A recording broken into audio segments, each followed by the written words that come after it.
ಸರ್ವಮಂಗಲಮಾಂಗಲ್ಯೆ ಶಿವೆ ಸರ್ವಾರ್ಥಸಾಧಿಕೆ ಶರಣ್ಯೆ ತ್ರ್ಯಂಬಕೆ ಗೌರಿ ನಾರಾಯಣಿ ನಮೋಸ್ತುತೆ. ಜಪಾಕುಸುಮ ಸಂಕಾಶಂ ಕಾಶ್ಯಪೇಯ ಮಹಾದ್ಯುತಿಂ ತಮೋರಿ ಸರ್ವಪಾಪಘ್ನಂ ಪ್ರಣತೋಸ್ಮಿ ದಿವಾಕರಂ. ಶ್ರೀ ಗುರುಭ್ಯೋ ನಮಃ. ನಮಶ್ಚಂಡಿಕಾಯೈ. ಧರ್ಮವಾಹಿನಿಯ ಎಲ್ಲ ಆತ್ಮೀಯ ವೀಕ್ಷಕರಿಗೆ ಪ್ರೇಕ್ಷಕರಿಗೆ ನಮಸ್ಕಾರ. ಈ ಸೂರ್ಯನ ಒಂದು ಉಪಾಸನೆಗೆ ರಥಸಪ್ತಮಿ ದಿವಸ ಏನನ್ನು ಹೇಳಿದ್ದಾರೆ, ಏನು ಮಾಡಬೇಕು, ಅದು ಪ್ರಮುಖವಾಗಿ ನಾವು ತಿಳಿದುಕೊಳ್ಳಬೇಕು. ಪ್ರಾತಃ ಸ್ನಾನಕ್ಕೆ ಅರುಣೋದಯ ವೇಳಾಯಾಂ ತಸ್ಯ ಸ್ನಾನಂ ಮಹಾಫಲಂ ಅಂತೇಳಿ ಹೇಳಿದ್ದಾರೆ. ಅರುಣೋದಯ ಕಾಲದಲ್ಲಿ ರಥಸಪ್ತಮಿಯ ದಿವಸ ಸ್ನಾನವನ್ನು ನಾವು ಮಾಡುವುದರಿಂದ ಅದಕ್ಕೆ ವಿಶೇಷವಾದಂತಹ ಫಲ ಇದೆ. ಮಹಾಫಲ ಪ್ರಾಪ್ತಿಯಾಗುತ್ತೆ ಅನ್ನತಕ್ಕಂಥದ್ದು. ಅಂದರೆ ಯಾವುದೇ ಕಾಮನೆಗಳನ್ನು ನಾವು ಇಟ್ಟುಕೊಂಡು ರಥಸಪ್ತಮಿ ದಿವಸ ಅದು ಸ್ನಾನವನ್ನು ಮಾಡಿದಾಗ ಆ ಸೂರ್ಯನಾರಾಯಣ ಅನುಗ್ರಹ ಅನ್ನತಕ್ಕಂಥದ್ದು ಪ್ರಾಪ್ತಿಯಾಗುತ್ತೆ ಅನ್ನತಕ್ಕಂಥದ್ದು. ಜೊತೆಯಲ್ಲಿ ಆ ಸ್ನಾನದಿಂದ ದೇಹ ಕೃತವಾಗಿರತಕ್ಕಂತಹ ಎಷ್ಟೋ ರೋಗಗಳು ನಿವಾರಣೆ ಆಗುತ್ತೆ. ಸೂರ್ಯನಿಗೆ ಇನ್ನೊಂದು ಆರೋಗ್ಯಮಿಚ್ಛೇತ ಭಾಸ್ಕರ ಅಂತೇಳಿ ಹೇಳ್ತಾರೆ. ಅಂದರೆ ಆರೋಗ್ಯವನ್ನು ನಮಗೆ ದಯಪಾಲಿಸ್ತಕ್ಕಂಥವನು ಸೂರ್ಯನಾರಾಯಣ ಆಗಿರುವುದರಿಂದ ಯಾರಿಗೆ ಅನಾರೋಗ್ಯ ಸಮಸ್ಯೆ ಇದೆ ರಥಸಪ್ತಮಿ ದಿವಸ ಅವರು ಯಾವುದೇ ಕಾರಣಕ್ಕೂ ಮಿಸ್ ಮಾಡದೆ ಸ್ನಾನವನ್ನು ಮಾಡಬೇಕು. ಇನ್ನು ಆರೋಗ್ಯ ಇರತಕ್ಕಂಥ ಯೋಗ ಸಾಧನ ಕೌಶಲಂ ಅಂತೇಳಿ ಹೇಳ್ತಾರೆ. ಯೋಗವನ್ನೆಲ್ಲವೂ ಕೂಡ ಸೂರ್ಯನಿಗೆ ಸಂಬಂಧಪಟ್ಟಿರತಕ್ಕಂಥದ್ದು. ಅದರಲ್ಲಿ ಸೂರ್ಯ ನಮಸ್ಕಾರವೂ ಕೂಡ ಬರುತ್ತೆ. ಆದ್ದರಿಂದ ಈ ಪ್ರಾತಃ ಕಾಲದಲ್ಲಿ, ಅದರಲ್ಲೂ ರಥಸಪ್ತಮಿ ದಿವಸ ಅರುಣೋದಯ ಕಾಲದಲ್ಲಿ ಸ್ನಾನ, ಪ್ರಾತಃ ಕಾಲದಲ್ಲಿ ಸೂರ್ಯ ನಮಸ್ಕಾರವನ್ನು ಮಾಡತಕ್ಕಂಥದ್ದು, ಸೂರ್ಯನಿಗೆ ಅರ್ಘ್ಯವನ್ನು ಕೊಡತಕ್ಕಂಥದ್ದು ಎಲ್ಲವೂ ಕೂಡ ವಿಶೇಷವಾದಂತಹ ಫಲವನ್ನು ಕೊಡುತ್ತೆ. ಇನ್ನು ಸಮಂತ್ರಕವಾಗಿ ಮಾಡಬೇಕು ಅಂತೇಳಿ ಹೇಳಿದೆ. ಅಂದರೆ ಆ ಸ್ನಾನ ಮಾಡಬೇಕಾದ್ರೆ ಏನು ಶ್ಲೋಕ ಹೇಳಬೇಕು ಅನ್ನತಕ್ಕಂಥದ್ದು ಗೊತ್ತಿರುವುದಿಲ್ಲ. ಆದ್ದರಿಂದ ಆ ಸಮಯದಲ್ಲಿ ಈ ಶ್ಲೋಕವನ್ನು ಹೇಳಿಕೊಂಡು ನೀವು ಸ್ನಾನವನ್ನು ಮಾಡಿದರೆ ಅದು ಮಂತ್ರಸ್ನಾನ ಆಗುತ್ತೆ. ಆ ಮಂತ್ರ ಈ ರೀತಿಯಾಗಿ ಇದೆ. ಯಾವ ಜನ್ಮ ಕೃತಂ ಪಾಪಂ ಮಯಾ ಜನ್ಮಸು ಸಪ್ರಸು ತನ್ಮೇ ರೋಗಂಚ ಶೋಕಂಚ ಮಾಕರಿ ಹಯ ಸಪ್ತಮಿ ಅನ್ನತಕ್ಕಂಥದ್ದು. ಈ ಶ್ಲೋಕವನ್ನು ಹೇಳಿಕೊಂಡು ಯಾರು ಸ್ನಾನವನ್ನು ಮಾಡ್ತಾರೋ ಅವರಿಗೆ ಜನ್ಮಾಂತರದಲ್ಲಿ ಮಾಡಿರತಕ್ಕಂತಹ ಪಾಪಗಳೆಲ್ಲವೂ ಕೂಡ ನಿವಾರಣೆಯಾಗುತ್ತೆ. ಆ ಮೂಲಕ ಸೂರ್ಯನಾರಾಯಣನ ಒಂದು ಅನುಗ್ರಹದಿಂದ ಎಲ್ಲ ರೀತಿಯಾದಂತಹ ಸೌಖ್ಯಗಳು, ಅದರಲ್ಲೂ ವಿಶೇಷವಾಗಿ ಅನಾರೋಗ್ಯ ರಹಿತವಾಗಿರತಕ್ಕಂತಹ ಸದೃಢವಾದಂತಹ ಮನಸ್ಸನ್ನು ಹೊಂದಿರತಕ್ಕಂತಹ ಶರೀರ ಪ್ರಾಪ್ತಿಯಾಗುತ್ತೆ ಅನ್ನತಕ್ಕಂಥದ್ದು ಸೂರ್ಯ ಪುರಾಣ, ಭವಿಷ್ಯ ಪುರಾಣಗಳಲ್ಲಿ ಹೇಳಿದ್ದಾರೆ. ಆದ್ದರಿಂದ ಈ ಶ್ಲೋಕವನ್ನು ಹೇಳಿಕೊಂಡು ಪ್ರಾತಃ ಕಾಲ ಸ್ನಾನವನ್ನು ಮಾಡತಕ್ಕಂಥದ್ದು ತುಂಬ ಮುಖ್ಯ. ಇನ್ನು ಎರಡನೆಯದಾಗಿ ಸೂರ್ಯನನ್ನು ವಿಶೇಷವಾಗಿ ನಾವು ಅರ್ಚನೆಯನ್ನು ಮಾಡಬೇಕು. ಯಾವ ರೂಪದಲ್ಲಿ ಮಾಡತಕ್ಕಂಥದ್ದು ಇದು ತುಂಬ ಮುಖ್ಯ. ಒಂದೊಂದು ದೇವರಿಗೆ ಒಂದೊಂದು ರೂಪದಲ್ಲಿ ನಾವು ಪೂಜೆಯನ್ನು ಮಾಡಿದರೆ ಆ ದೇವರು ಸಂಪ್ರೀತನಾಗ್ತಾನೆ ಅನ್ನತಕ್ಕಂಥದ್ದು ಪುರಾಣ ಶಾಸ್ತ್ರಗಳಲ್ಲಿ ಹೇಳಿದ್ದಾರೆ. ಅಂದರೆ ಉದಾಹರಣೆಗೆ ಅಭಿಷೇಕ ಪ್ರಿಯೋ ಶಿವ, ಅಲಂಕಾರ ಪ್ರಿಯೋ ವಿಷ್ಣು, ಸ್ತೋತ್ರ ಪ್ರಿಯೋ ದೇವಿ, ನೈವೇದ್ಯ ಪ್ರಿಯೋ ಗಣೇಶ, ನಮಸ್ಕಾರ ಪ್ರಿಯೋ ಭಾನುಹು ಅನ್ನತಕ್ಕಂಥದ್ದು. ಅಂದರೆ ಮಹಾವಿಷ್ಣುವಿಗೆ ನಾವು ವಿಶೇಷವಾಗಿ ಅಲಂಕಾರವನ್ನು ಮಾಡುವುದರಿಂದ ಮಹಾವಿಷ್ಣು ಸಂಪ್ರೀತನಾಗ್ತಾನೆ. ದೇವಿ ಸ್ತೋತ್ರ ಮತ್ತು ಅಲಂಕಾರದಿಂದ ಸಂಪ್ರೀತಳಾಗಿ ಅನುಗ್ರಹವನ್ನು ಮಾಡ್ತಾಳೆ. ಗಣೇಶನಿಗೆ ನಾವು ವಿಶೇಷವಾದಂತಹ ಭಕ್ಷ್ಯ ಭೋಜ್ಯಗ ಲೇಖ್ಯ ಚೋಖ್ಯಗಳನ್ನು ಭಗವಂತನಿಗೆ, ಗಣಪತಿಗೆ ನಾವು ನೈವೇದ್ಯವನ್ನು ಮಾಡೋದರಿಂದ ನೈವೇದ್ಯದಿಂದಲೇ ಗಣಪತಿ ಸಂತೃಪ್ತನಾಗ್ತಾನೆ ಅನ್ನತಕ್ಕಂಥದ್ದು. ಜೊತೆಯಲ್ಲಿ ಈಶ್ವರನಿಗೆ ನಾವು ವಿಶೇಷವಾಗಿ ಅಭಿಷೇಕಗಳನ್ನು ಮಾಡುವುದರಿಂದ ಈಶ್ವರ ಸಂಪ್ರೀತನಾಗಿ ಆ ಮೂಲಕ ನಮಗೆ ಅನುಗ್ರಹವನ್ನು ಮಾಡ್ತಾನೆ ಎನ್ನತಕ್ಕಂಥದ್ದು ಹೇಗೆ ಸತ್ಯವೋ ಅದೇ ರೀತಿ ನಮಸ್ಕಾರ ಪ್ರಿಯೋ ಭಾನುಹು ಅಂತೇಳಿ ಹೇಳಿದ್ದಾರೆ. ರಥಸಪ್ತಮಿಯ ದಿವಸ ನಾವು ವಿಶೇಷವಾಗಿ ಸೂರ್ಯ ನಮಸ್ಕಾರವನ್ನು ಮಾಡಬೇಕು ಅನ್ನತಕ್ಕ ಸೂರ್ಯ ನಮಸ್ಕಾರಕ್ಕೆ ನಿರ್ದಿಷ್ಟವಾದಂತಹ ಮಹಾಸೌರ ಮಂತ್ರಗಳಿಂದ, ಅರುಣ ಪ್ರಶ್ನ ಅನ್ನತಕ್ಕಂತಹ ವೇದ ಮಂತ್ರಗಳಿಂದ ಮಾಡತಕ್ಕಂಥದ್ದು ಶ್ರೇಷ್ಠ.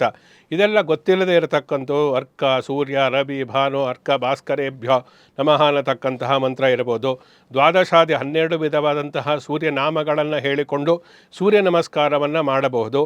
ಅಥವಾ ಜಪಾಕುಸುಮ ಸಂಕಾಶಂ ಶ್ಲೋಕವನ್ನು ಹೇಳಿಕೊಂಡು 12 ಸೂರ್ಯ ನಮಸ್ಕಾರವನ್ನು ಕನಿಷ್ಠ ಪಕ್ಷ ಮಾಡಬೇಕು ಅನ್ನತಕ್ಕಂಥದ್ದು ತುಂಬ ಮುಖ್ಯ.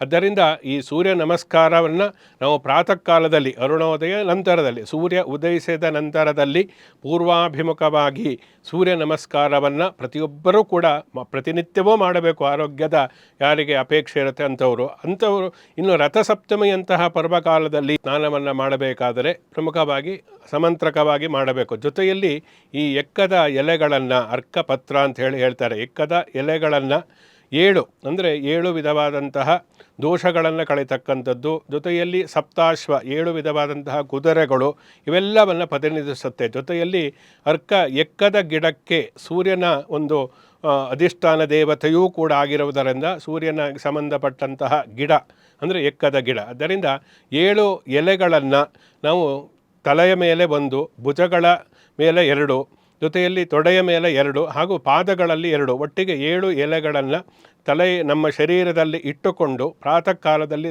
ಸ್ನಾನವನ್ನು ಮಾಡುವುದರಿಂದ ಹೇಗೆ ನಮ್ಮ ಪಾಪಕರ್ಮಗಳನ್ನೆಲ್ಲ ಸೂರ್ಯನು ಆ ಎಲೆಗಳು ನೀರು ತಲೆ ಮೇಲೆ ಬಿದ್ದ ನಂತರ ಸಹಜವಾಗಿ ಅದು ಕೆಳಕ್ಕೆ ಬಿದ್ದು ಹೋಗುತ್ತೆ. ಅದೇ ರೀತಿ ನಾವು ಜನ್ಮಾಂತರದಲ್ಲಿ ಮಾಡಿರ್ತಕ್ಕಂತಹ ಪಾಪಕರ್ಮಗಳನ್ನೆಲ್ಲವನ್ನೂ ಕೂಡ ಆ ಎಕ್ಕ ವೃಕ್ಷ ಅಂದರೆ ಅರ್ಕ ವೃಕ್ಷದ ಪ್ರಿಯನಾಗಿರ್ತಕ್ಕಂತಹ ಸೂರ್ಯನಾರಾಯಣ ನಮ್ಮ ಪಾಪಗಳನ್ನೆಲ್ಲವೂ ಕೂಡ ಹೋಗಲಾಡಿಸಿ ಆ ಮೂಲಕ ಶುಭವನ್ನು ಉಂಟು ಮಾಡ್ತಾನೆ ಅನ್ನತಕ್ಕಂತಹ ಉದ್ದೇಶದಿಂದ ಈ ಎಕ್ಕದ ಎಲೆಗಳನ್ನು ನಮ್ಮ ಶರೀರದ 7 ಸ್ಥಾನಗಳಲ್ಲಿ ಇಟ್ಟುಕೊಂಡು ಸ್ನಾನವನ್ನು ಮಾಡತಕ್ಕಂಥದ್ದು ತುಂಬ ಶ್ರೇಷ್ಠ ಅಂತೇಳಿ ಹೇಳಿದ್ದಾರೆ. ಆದ್ದರಿಂದ ಅಚಲಾ ಸಪ್ತಮಿ ಅಂತೇಳಿ ರಥಸಪ್ತಮಿ ಇನ್ನೊಂದು ಹೆಸರಿದೆ. ಅಚಲಾ ಸಪ್ತಮಿ ಅಂತಂದರೆ ಸ್ಥಿರವಾದಂತಹ ಫಲವನ್ನು ಕೊಡ್ತಕ್ಕಂತಹ ದಿವಸ ರಥಸಪ್ತಮಿ ಅಂತ. ನಾವು ಯಾವುದೇ ಸ್ನಾನವನ್ನು ಮಾಡಲಿ, ದಾನ ಧರ್ಮಾದಿಗಳನ್ನು ಮಾಡಿ, ಸೂರ್ಯನಿಗೆ ನಮಸ್ಕಾರವನ್ನು ಮಾಡಿದರೂ ಕೂಡ ನಮಗೆ ಸ್ಥಿರವಾಗಿರತಕ್ಕಂತಹ ಅಂದರೆ ಕೋಟಿ ಜನ್ಮದಲ್ಲಿಯೂ ಕೂಡ ಪುನರ್ಜನ್ಮರಹಿತವಾಗಿರತಕ್ಕಂತಹ ದೇವರ ಒಂದು ಭಗವಂತನ ಸಾನ್ನಿಧ್ಯವನ್ನು ಅನುಗ್ರಹ ಮಾಡತಕ್ಕಂತಹ ಸ್ಥಿರವಾದಂತಹ ಒಂದು ಫಲವನ್ನು ಕೊಡತಕ್ಕಂತಹ ದಿವಸ ಯಾವುದು ಅಂದರೆ ಅದು ರಥಸಪ್ತಮಿ. ಆದ್ದರಿಂದ ಈ ಸಮಯದಲ್ಲಿ ನಾವು ಎಲ್ಲವನ್ನ ತಿಳಿದುಕೊಂಡು ಸರಿಯಾದ ರೀತಿಯಲ್ಲಿ ಆಚರಣೆಯನ್ನು ಮಾಡಬೇಕಾಗುತ್ತೆ. ಜೊತೆಯಲ್ಲಿ ಈ ಸೂರ್ಯ ನಮಸ್ಕಾರಕ್ಕೆ ಪ್ರಾತಃ ಕಾಲದಲ್ಲಿ ವಿಶೇಷವಾದಂತಹ ಮಹತ್ವ ಇದೆ. ಅದರಿಂದ ಎಲ್ಲ ಕಡೆಯಲ್ಲೂ ಕೂಡ ಸೂರ್ಯ ನಮಸ್ಕಾರವನ್ನು ಮಾಡತಕ್ಕಂತಹ ಪದ್ಧತಿ ಇತ್ತೀಚೆಗೆ ಬಂದಿದೆ. ಅದರಿಂದ ಒಳ್ಳೆಯ ರೀತಿಯಾಗಿರತಕ್ಕಂತಹ ಒಂದು ಬದಲಾವಣೆ ಅಂತ ಹೇಳ್ಬೋದು. ಯಾಕೆಂದರೆ ಯೋಗದ ಸಾಧನೆಯನ್ನು ಕೂಡ ನಮ್ಮ ಸ್ವದೇಶ ವಿದೇಶಗಳಲ್ಲಿಯೂ ಕೂಡ ಯೋಗ ಡೇ ಅಂಥೇಳಿ ಆ ಮೂಲಕ ಪ್ರಸಿದ್ಧಿಯನ್ನು ಪಡೆದಿರತಕ್ಕಂಥದ್ದು. ಅದರಲ್ಲಿ ಸೂರ್ಯ ನಮಸ್ಕಾರವು ಕೂಡ ಒಳಗೊಂಡಿರುತ್ತೆ. ಅಂದರೆ ಯೋಗ ಎಲ್ಲವೂ ಸೂರ್ಯನಿಗೆ ಸಂಬಂಧಪಟ್ಟಿರತಕ್ಕಂಥ ಯೋಗವನ್ನು ನಾವು ಯಾಕೆ ಮಾಡ್ತೀವಿ? ಆರೋಗ್ಯದಿಂದ ಇರುವುದಕ್ಕೆ. ಆರೋಗ್ಯಮಿಚ್ಚೇತ ಭಾಸ್ಕರ, ಆರೋಗ್ಯವನ್ನು ಕೊಡತಕ್ಕಂಥವ್ರು ಸೂರ್ಯನಾರಾಯಣ. ಸೂರ್ಯನ ಒಂದು ಅನುಗ್ರಹ ಇದ್ದರೆ, ಸೂರ್ಯನ ಬೆಳಕಿಲ್ಲದೆ ಇದ್ದರೆ ಒಂದು ಗಿಡವೂ ಕೂಡ ಚಿಗುರುವುದಕ್ಕೆ ಸಾಧ್ಯ ಇಲ್ಲ, ಮನುಷ್ಯನು ಕೂಡ ಒಂದು ಪೆಚ್ಚಾಗಿ ಬಿಡ್ತಾನೆ. ಆದ್ದರಿಂದ ಸೂರ್ಯನ ಬೆಳಕು, ಸೂರ್ಯನ ಕಿರಣ ಅನ್ನತಕ್ಕಂಥದ್ದು ಏನಿದೆ ಅದು ತುಂಬ ಪ್ರಮುಖವಾಗಿರುವುದರಿಂದ ನಮ್ಮ ಶಾರೀರಿಕವಾದಂತಹ ಸದೃಢತೆಗೆ ಯೋಗವನ್ನು ಏನು ಹೇಳಿದ್ದಾರೆ ಅದರಲ್ಲಿ ಸೂರ್ಯ ನಮಸ್ಕಾರವು ತುಂಬ ಪ್ರಮುಖವಾಗಿರತಕ್ಕಂಥದ್ದು. ಆದ್ದರಿಂದ ಇಂತಹ ಸೂರ್ಯ ನಮಸ್ಕಾರವನ್ನು ಮಂತ್ರವತ್ತಾಗಿ ರಥಸಪ್ತಮಿ ದಿವಸ ನಾವು ಮಾಡುವುದರಿಂದ ವಿಶೇಷವಾದಂತಹ ಸೂರ್ಯಾನುಗ್ರಹ ಅನ್ನತಕ್ಕಂಥದ್ದು ಸಂಪೂರ್ಣವಾಗಿ ಪ್ರಾಪ್ತಿಯಾಗುತ್ತೆ ಅನ್ನತಕ್ಕಂಥದ್ದನ್ನು ಶಾಸ್ತ್ರದಲ್ಲಿ ಹೇಳಿದ್ದಾರೆ. ಆದ್ದರಿಂದ ಯಾವುದೇ ಒಂದು ವಿಶೇಷವಾದಂತಹ ಪರ್ವಕಾಲಗಳಿದ್ದರೂ ಕೂಡ ಅಂತಹ ಪರ್ವಕಾಲಗಳ ಮಹತ್ವ, ಪರ್ವಕಾಲಗಳಲ್ಲಿ ಮಾಡತಕ್ಕಂತಹ ವಿಧಿವಿಧಾನಗಳು ಇವೆಲ್ಲವನ್ನು ನಮ್ಮ ಧರ್ಮವಾಹಿನಿ ಅನ್ನತಕ್ಕಂಥದ್ದು ಆಯಾ ಸಮಯದಲ್ಲಿ ತಿಳಿಸ್ತಕ್ಕಂತಹ ಪ್ರಯತ್ನವನ್ನು ಒಂದು ವಿಶೇಷವಾಗಿ ಮಾಡಿಕೊಂಡು ಬಂದಿರತಕ್ಕಂಥದ್ದು ಶ್ಲಾಘನೀಯ ವಿಚಾರ. ಆದ್ದರಿಂದ ಈ ರಥಸಪ್ತಮಿಯನ್ನು ಕೂಡ ಎಲ್ಲ ವಿಚಾರಗಳನ್ನು ತಿಳಿದುಕೊಂಡು ಸರಿಯಾದ ರೀತಿಯಲ್ಲಿ ನಾವು ಆಚರಣೆಯನ್ನು ಮಾಡಿದರೆ ನಿರೋಗವಾದಂತಹ ಶರೀರ, ದೃಢವಾದಂತಹ ಮನಸ್ಸು, ಐಶ್ವರ್ಯ, ಸಂಪತ್ತು ಇವೆಲ್ಲವೂ ಕೂಡ ಆ ಸೂರ್ಯನಾರಾಯಣ ಅನುಗ್ರಹದಿಂದ ಪ್ರಾಪ್ತಿಯಾಗುತ್ತೆ ಅನ್ನತಕ್ಕಂತಹ ಒಂದು ವಿಶೇಷವಾದಂತಹ ಫಲವನ್ನು ರಥಸಪ್ತಮಿಯ ಹಬ್ಬದ ಆಚರಣೆಯಲ್ಲಿ ಹೇಳಿರತಕ್ಕಂಥದ್ದು ನಾವು ನೋಡಬಹುದು. ಸಮಸ್ತ ಸನ್ಮಂಗಳಾನಿ ಭವತು, ಲೋಕಾ ಸಮಸ್ತ ಸುಖಿನೋ ಭವಂತು. ಶುಭಮಸ್ತು.